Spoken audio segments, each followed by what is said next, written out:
நாமளாக தான் என்ன பண்ணுவோம்? இப்போ தான் இறை தேடல் கிளம்பியிருக்கோம், பிக் பாக்கெட் ஆகிடுத்து, ரொம்ப அபசகுணமாக இருக்குது, நம்ம வீட்டுக்கு திரும்பி போயிட்டு இன்னொரு சான்ஸ் அப்புறமா ஒரு நல்ல நாள் பார்த்துன்னு கிளம்புவோன்னு தான் நம்ம நினைப்போம். நான் அப்படி தான் நினைப்பேன். ஆனால் பகவான் என்ன நினச்சார்னா, நான் வந்து குருவை தேடின்னு போகிறேன், இறை தேடலில் போகிறேன், எங்கிட்ட இருக்கிற பாக்கெட் காலியாகிடுது. ஏன்னா யாராவது கேட்டிருந்தா கொடுத்துருக்க முடியாது, ஃபோர்ஸ்டாக எடுக்கிறார் அந்த கடவுள். அப்போ என்ன அர்த்தம்? I should not depend upon மணி.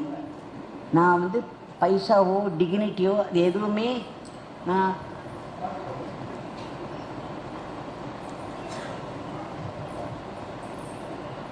எதையுமே நான் வந்து ஒரு லட்சியமாக நினைக்கக்கூடாது. என்னுடைய குறிக்கோளில் நான் வந்து ஃபோக்கஸ்டாக இருக்கணும்.